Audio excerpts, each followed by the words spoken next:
afternoon, everybody. Lovely to see you all. Welcome to our Food for Thought service. And we've got Jason Duffin, who's come all the way up from Leicester. And he's going to speak to us this afternoon on how to find life with true meaning. But we're going to sing firstly. It's on the screens. Please remain seated as we sing together. And our singing goof will be arriving shortly. Change to the programme, really. But there we go. Name of All Majesty, on the play of the music, shall we sing together?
Very good.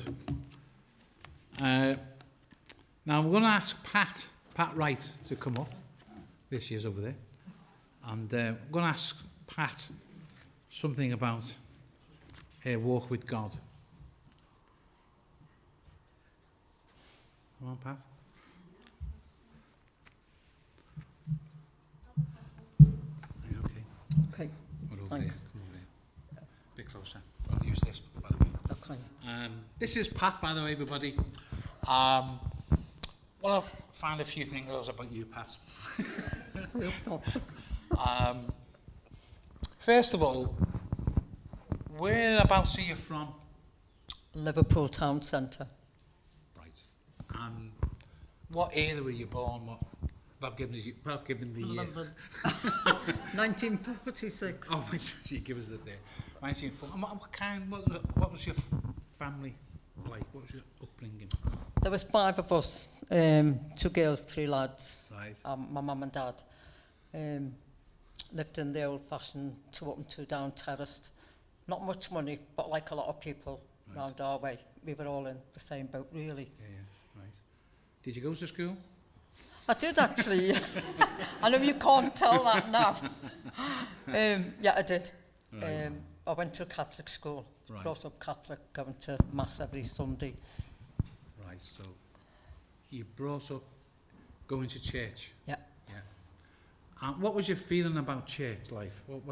How did that sort of register with It you? was just what we did as Catholics. When you go back through the centuries, especially Irish, it goes on and on and on, going backwards for centuries. And so you go because it's what you're taught to do. Yes. And as you get older, it's like the school are very hot on you going to church, to the extent they would even ask you what Westminster priest wore. Sure. But as some of us got older, we would go off to the park instead, Right. and then wait outside church and ask some of the other kids what Westminster priest wore. Right. Okay. Right. Okay. So you left school. 15. 15. Mm-hmm. What happened then? I went straight into a factory job with Jackson the Tailors, which was quite a lot of us did that. But I walked out after 18 months Right. because they kept telling me the next influx to come in, I could learn to be a machinist. Right. And each time, the influx was already in by the time I found out. And so I had a word with the boss, which was for the 3rd time. And then I just said, oh, I give up, I'm leaving anyway. In those days, you could walk from one job to another. Right. Okay. So what was you thinking about life then? You know, can you think back to that time when? I what can was you remember when it came to thinking about God. I believed in God. I didn't know God in the way that I feel I do now. Yeah. I didn't give it a lot of thought, but I remember when I was about 13, I found myself questioning the things we did in the Catholic Church, like why do we pray to statues? We used to pray a different statue for different things, and I just thought, well, if God really does exist, why can't we just pray to him? So that was my first doubts creeping in. Right. The next one was a few years later. I was waiting to go into confession, and the same thought popped into my head. Why am I going inside that box to talk to some man? Right. Why can't I just tell God if I've done something wrong, you know, go straight to the top, so to speak. So that was my starting of drifting away. Right. But I still went on. Most people who've been brought up Catholic tell you it's a big pull. It's very difficult to pull away because you feel like you're a traitor in a way to your faith. So I got married in a Catholic church. My children were all christened in Catholic churches. And I sort of spent my life going to church, going and leaving until I finally came here. Right. Okay. So that was a big change for you. This was coming the to big church. change for me. The good, and it was just so different to listening to the preaching here as opposed to being brought up a Catholic. Right. Because I'd gone through life for years, even when I lived in Northern Ireland. I used to go and sit overlooking the beach. And I always felt this like, I wasn't homesick, I never was one for getting homesick, but I felt like there was something missing, I just didn't know what it was. Right. It took me until I was 35 and coming here to find out. Great. So you became a Christian at 35, is that what you're saying? Yeah, I was sitting up there, roughly where about